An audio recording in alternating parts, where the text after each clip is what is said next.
Welcome to Alasquatch, the show all about Bigfoot in the great state of Alaska.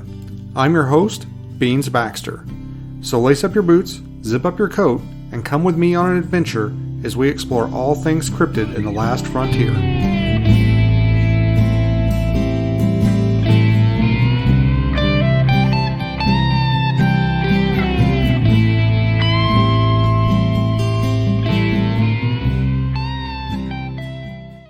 Greetings and salutations. Welcome to this week's edition of Alasquatch. I am your host, Beans Baxter, fresh off the boat, returned from my trip to the mysterious Area A. I took a trip out there with my good friend Rob Roy Menzies, the owner of the property, and a couple of his friends, and we had a very good time, enjoyed ourselves, and got the cabin closed up for the winter. And just in the nick of time, too. I woke up this morning, looked out my window, and saw snow coming down. It's too warm for it to stick, but it's been snowing for a few hours today. Here where I live on the peninsula, we usually don't get our first real snow until about Halloween. But it's a little early this year. It got real cold real quick. So it's kind of the signaling the end of summer, I guess. I'm hoping I can get out a couple more times and spend a little bit more time in the woods before real winter hits. We'll see. I don't have any more overnight camping trips planned. I think it's just going to be getting too cold at night for me. I'm a fair weather camper for the most part, but hoping the serious snow doesn't come for a while and I still get at least a couple of days out in the woods hanging out. So that being said, I've got some really cool content for the show today. I think you guys are really going to like this. This is a really cool encounter. I met a gentleman on my trip to Area A. He is a friend, and I believe it's stated in the interview, a neighbor of the owner of Area A. And he came along on this trip, and we have a lot in common. He's a former Army veteran. He's a retired law enforcement officer. So I really enjoyed talking to him. And him and the owner had met and started hanging out. And it comes to be discovered that this gentleman, Reed, has also had some Bigfoot encounters, some Sasquatch knowledge that he's been sitting on for a few years. And he decided to share that with us for the show. So he was gracious enough to let me record it and share it with you guys. And I think you guys are really going to enjoy it. And we'll get into that just here in a little bit. First, I wanted to give some notes. And I got to give a shout out to Manscaped. As you guys know, they are the new sponsor of the Alasquatch podcast. I'm serious, guys. If any of you guys are out there and you're looking for some new hygiene products, a new body hair shaver, nose hair trimmer, anything like that, you need to give them you need to check them out on manscaped.com. They've got some good equipment out there. They've got some stuff that can really help you out in the bathroom when it's time to shave. Ladies, if your man's birthday's coming up, or even Christmas is coming up, it's going to be here before you know it, head over to Manscaped, look around, see if there's anything out there that you think your man would enjoy, and use the code BEANS, BEANS. You use my code, you get 20% off and free shipping. That's at manscaped.com. Head over there, buy yourself or your loved one something nice, use the code BEANS, BEANS. Get 20% off and free shipping. And it helps me, helps support the show, and you'll get something really nice out of it too. They've sent me some of their products to use, and I really enjoy it. I use them on a regular basis now, and I'm converted. I think they're gonna remain in my shopping cart for a while now. I'm really happy with what they've sent me. So give them a try. Anyway, let's get back to Alasquatch and all things cryptid in the great state of Alaska. So we're sitting around the cabin, and we're having a little powwow. We're talking. We're getting to know each other. Me and the new guy, Reed, here. And he starts to share his encounter, so I whip out my recorder and I start recording it. And we're just going to get into it. I think it's a pretty fascinating encounter. It's very detailed, and I wouldn't expect anything less from a military law enforcement guy to share his encounter like this. So anyway, just a little bit of a warning before we get started. I know there is a language warning on the show. There's an explicit warning on the show all the time, and I don't really cuss a whole lot, but there is some strong language in this encounter, so just FYI. And I just didn't feel right bleeping it out or cutting it out. I wanted it to remain true and kind of raw, so I left it in. And like I said, it's a bunch of guys. We're sitting around a cabin, and we're all prior military law enforcement, that ilk. So there's going to be some strong language in here. Just FYI before we get started. So without further ado, let's get into Reed's encounter. All right, so we're here with Reed. We're in Area A at the cabin, and we're just all kind of sitting around and talking and having a little conference here. And Reed's got an encounter that he wants to tell us about. So I'm going to just let Reed take it away, and I'm going to put the recorder over here by him. Okay, so I'm going to look at you like I'm telling you the story. So it was the winter, I'm going to say probably February, March of 1996, South Rainier training area at Fort Lewis, Washington. If you've ever been there, the cloud cover, the ceiling is about 300 feet.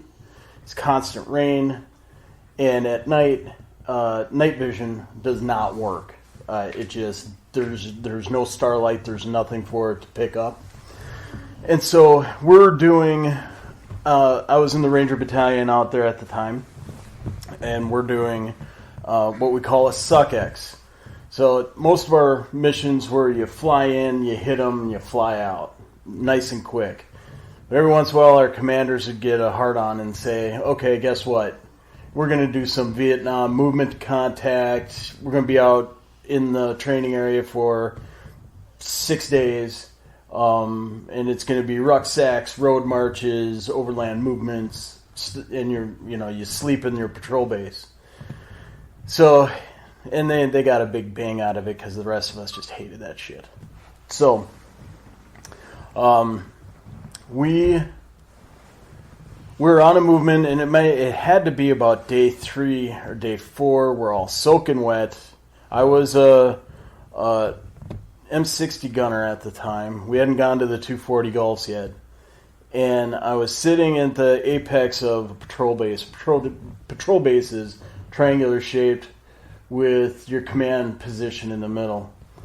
And it depends on the terrain, how far those angles of the apexes of the triangle are going to be. The patrol base, that's where you put your machine guns. And on any given night, it could be 30 meters between, or it could be 30 feet between, because in the South Rainier training area, it's covered in ferns and moss. So when you lay down in your position, you disappear.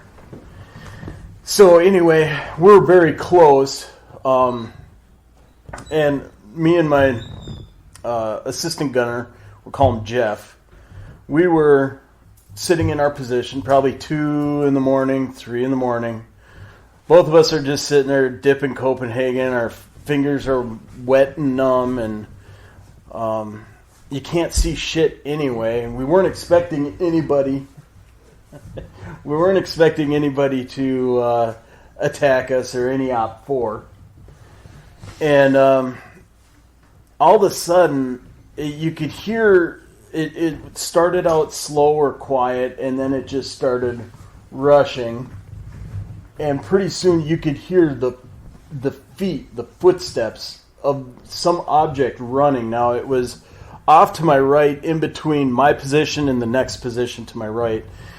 And I asked Jeff, I'm like, do you hear that? And he goes, yeah, I can't see it. It was too dark. He was fumbling around for his nods, his night optic.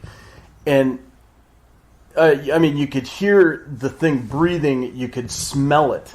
Was the one thing, because it's so damp out there. All it smells like a greenhouse almost. And this thing smelled so foul, like it had rolled in garbage and something dead and body odor. And the thing I remember the most is actually almost feeling the footsteps when he was running, because they were boom, boom, boom, boom, boom. Came right through our patrol base. Guys started yelling. Now we're on no light, no noise, like we're on a combat mission. And so guys are yelling, and everybody's going, what the fuck? And then you hear the lieutenant and the PL and the platoon sergeant, they're going, what the motherfuck? And all we had were blanks. We didn't have any live ammo.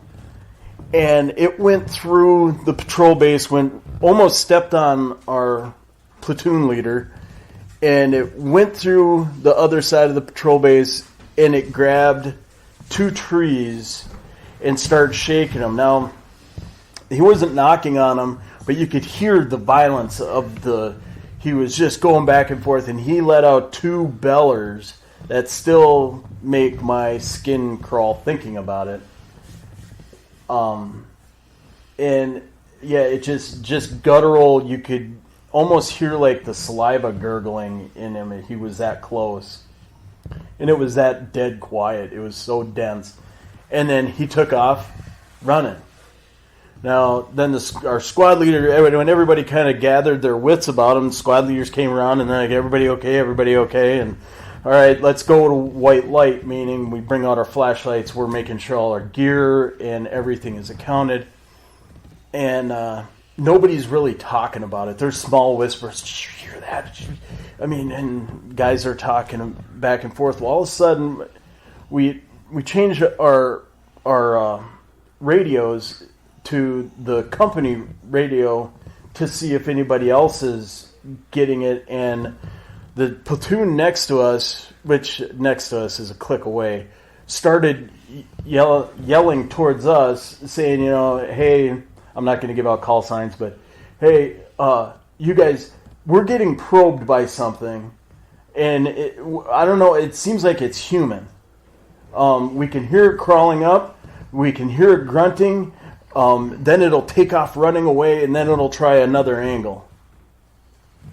And that was all in the same night. RPL, I don't know if he confirmed or anything on the radio to the next platoon over, but I know the next day, training was done, we were gone, because we were miles from a road. There wouldn't be anybody wandering out there. And we got airlifted out, and we're cleaning weapons, and our lieutenant comes up, and he pokes his head in, and he's like, did you guys, anybody see what ran through us? And we said, no, it was too dark, but we heard it. We shared our sides of the story. And he goes, that motherfucker almost stepped on me. And he said, all I know is he was on 2 feet. Prior to this, I never experienced anything that. And I spent a lot of time in the Boundary Waters in Minnesota, and that's the most remote you can get there.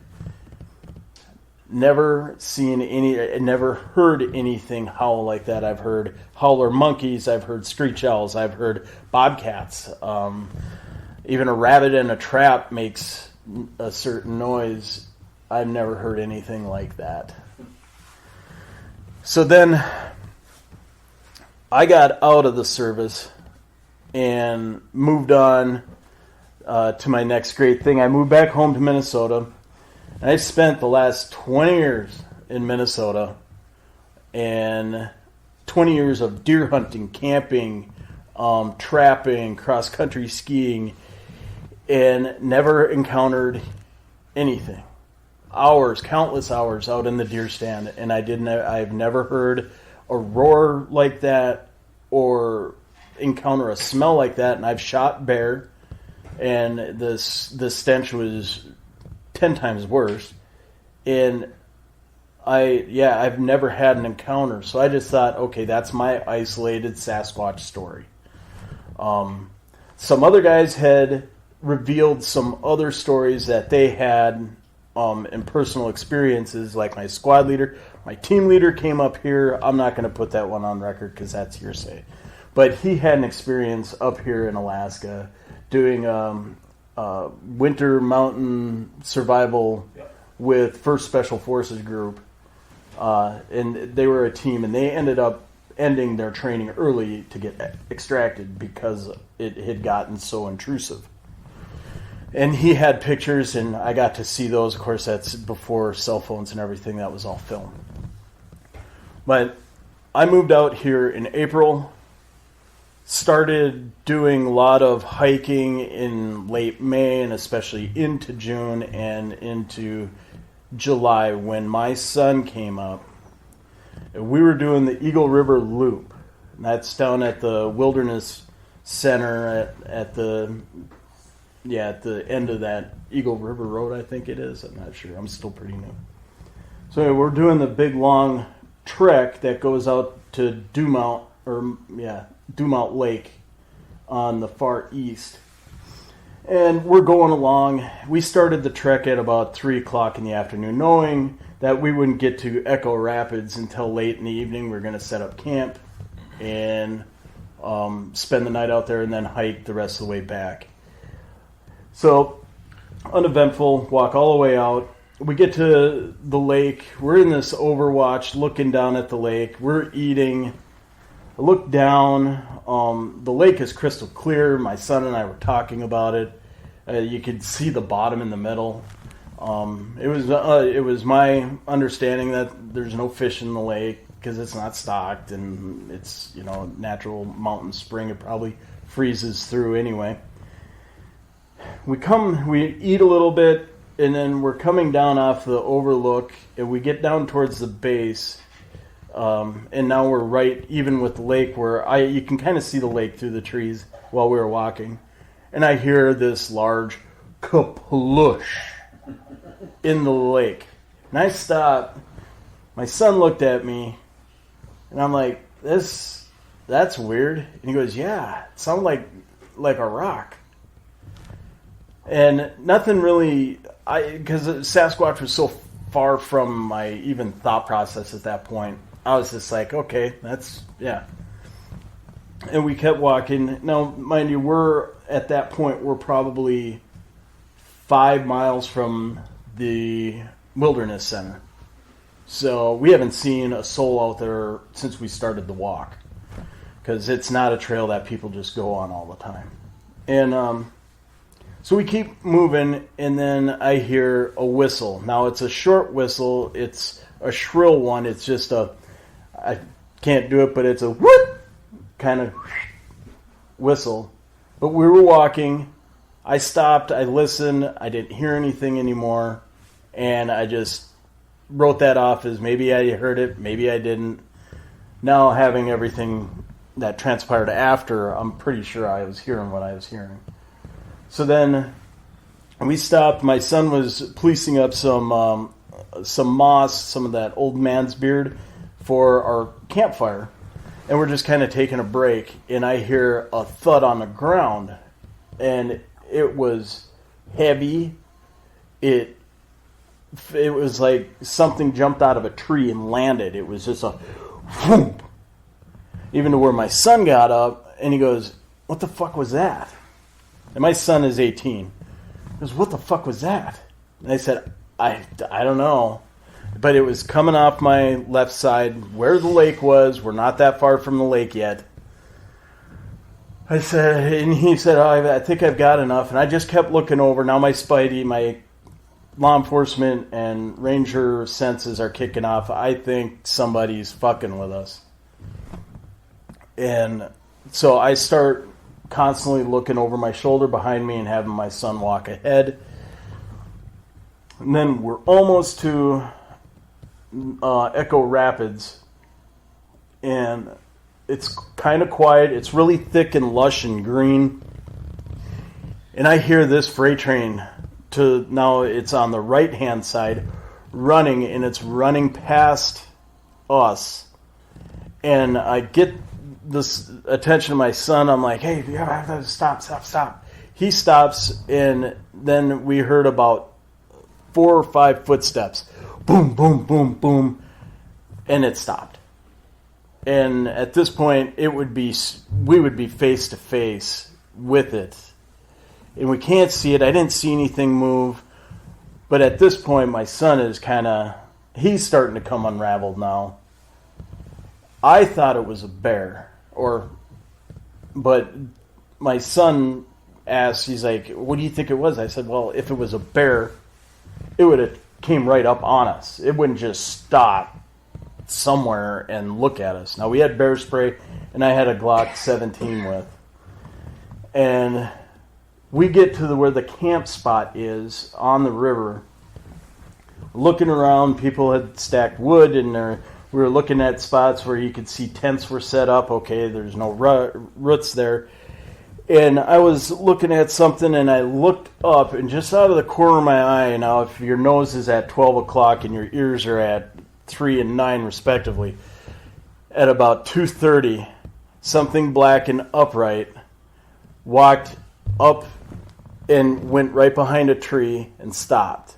And it was jet black against the green background. I drew my Glock 17. I said, okay, enough. And I started walking over there. My son says, no, Dad, let's just go. We're not going to camp here. Let's just go.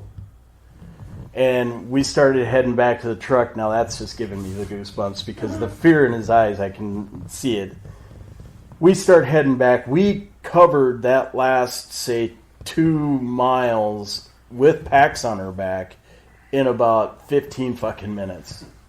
We get back to the visitor center, and there isn't another car out there. It's midnight at this point, just so you guys know. There isn't another car out there. And loop from the other direction. Yeah, in the loop from the other direction, there's no way anybody could have outran us. 6 miles compared to your 4 miles. Yeah. So, and that loop in the other direction, that goes up into the mountain and comes back down. So we had pretty much basic flat. We could haul ass. Some of the things that we should point out is that when he's talking about the mission that the Rangers were on when they're bedded down, it's noise and light discipline. You know that. Yeah. Beans, you're an Army guy too. Noise and light discipline. There's no freaking lights out there. There's no noise out there until we say otherwise. Yep. Right? And the other thing that should be pointed out is that Reed has been law enforcement for 20 years. This is not some guy that just, is willy-nilly talking about this stuff. I just think there's not many more people that are credible than probably you and I. Army guys, military guys are pretty credible, I think. Yeah, for the most part. And the one thing that I always prided myself on too is, and my grandpa taught me this, is you can lie in poker, you can lie about how cute your ugly girlfriend is, but you do not lie to anybody about what you encounter in the woods. And he said this, he goes, if you ever exaggerate a story about something happening in the woods or you lie, I'll never trust you again. And my grandpa I respected him a lot. So it didn't matter. I'm not benefiting off of any of this. These are my 2 personal experiences that I had. It's funny because Reed and I went on our first moose hunt together. And Reed is a neighbor of mine. He's just like a new neighbor. Within the last 2 months he moved in, right? Yep. And I was so hesitant about telling him about what's going on out here because I wanted to invite him to come out here. But I didn't want to tell him about what's going on out here because I don't want people to think that I'm a nutcase. And as soon as I told him some of the stuff that was going on out here, he started talking to me about the stuff that he had experienced. And it's pretty amazing that, because a normal person that I would talk to would be, I think, pretty reluctant to believe anything that I had, I would tell them. In even being with my career and my job and what I do, but having a fellow Army guy that, especially a Ranger, and a guy that's retired law enforcement is freaking huge to me, and for him to come right in and start telling him, the stuff that happened to him, I was like, okay, we're cut out of the same cloth. You know what I mean? And not that it makes us more believable, but I think that with our backgrounds, it sort of does. Yeah. You know what I mean? Well, I would always tell the attorneys when I go into court for like jury duty or something, because we'd still have to go in and talk to them, and they would say, well, is there any reason why we shouldn't? And I would say, well, I'll always believe what the police officer says over what anybody else says. Yeah. Just because, There you go. Yeah. Right there, that guy. Yeah. So that's And you. I mean. So, yeah. I've always told them that, and never had to serve on a jury either. But yeah, Reed, thank you so much for sharing, man. Yeah. I appreciate that. Those are some awesome stories. And support for the Alaska Watch podcast is brought to you by Manscaped, who is the best in men's below-the-waist grooming champions of the world. Manscaped offers precision-engineered tools for your family jewels. Manscaped just launched their 4th-generation trimmer, the Lawnmower 4.0. You heard that right, the 4.0. Join over 2 million men worldwide who trust Manscaped with this exclusive offer for you, Alaska Watch listeners. 20% off and free worldwide shipping with the code BEANS, BEANS, at manscaped.com. So guys, I'm one of the first people to try the new 4.0, blown away by the performance. The craftsmanship and the details of the 4.0 are next level. They've engineered the ultimate groin and body trimmer by focusing on intelligent functionality and an incredibly comfortable grooming experience. Their 4th-generation trimmer features cutting-edge ceramic blade to reduce grooming accidents thanks to their advanced skin-safe technology. I now feel confident shaving my boys. This upgraded trimmer includes a multifunction on-off switch that can engage a travel lock. It also gives you the ability to turn the 4000K LED spotlight on and off when needed for a more precise shave. The Lawnmower 4.0 even allows you to customize your trim through additional guard links with sizes 1 through 4. And did I mention the wireless charging? The new wireless charging system uses electromagnetic induction, which can help battery length last longer. Guys, if you've been shaving with the same nut trimmer on your face, you've been doing it wrong. Nobody wants to end up with pubes in their mouth. It's time to get your own ball, hair, and body trimmer with Manscaped and make me time the best time and enhance your confidence with some nice smooth boys. Get 20% off plus free shipping with the code BEANS, BEANS, at manscaped.com. Your balls will thank you. All right, a big thank you to Reed for sharing your encounter. I know sometimes that can be hard coming forward and sharing an encounter like that publicly, but I really appreciate it, and I bet the listeners are just going to love this one. And, it kind of occurred to me when I was listening to it, I feel like I might have heard bits and pieces of that encounter before from different perspectives. Like maybe other soldiers that were there had come forward and given their sides of that account. I don't know. It sounded familiar, but not super familiar. Kind of like I said, like maybe I've heard bits and pieces of that encounter before, but maybe not necessarily that particular piece. So there may be some encounters floating around from that incident from different witnesses. Sounds like there were multiple people there.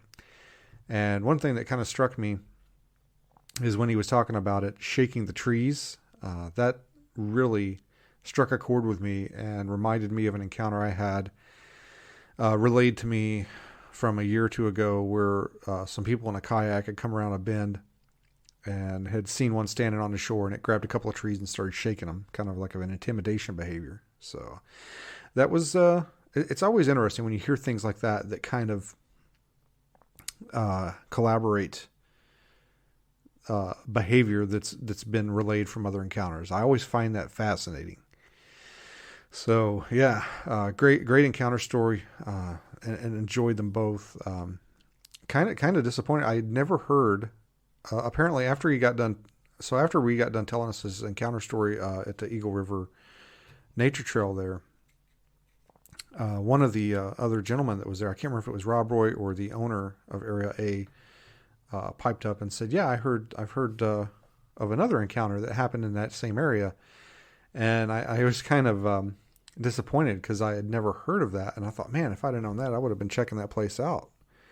And of course, here we are on the cusp of winter, so I'm not going to get out there this year probably, but I would love to. I'm going to put that on the list for next year, I think, to go out there and spend some time.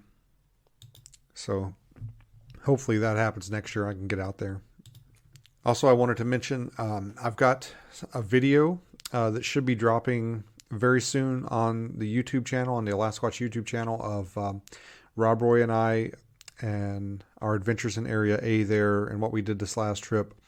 We actually cast a track, and without spoiling it, without telling you what happened, I'd like you to go over, watch the video, and we kind of take you through from finding the track to casting it to analyzing the cast and what our conclusions are. So you can head over there on the Alasquatch YouTube channel and watch that video. That should be dropping very soon.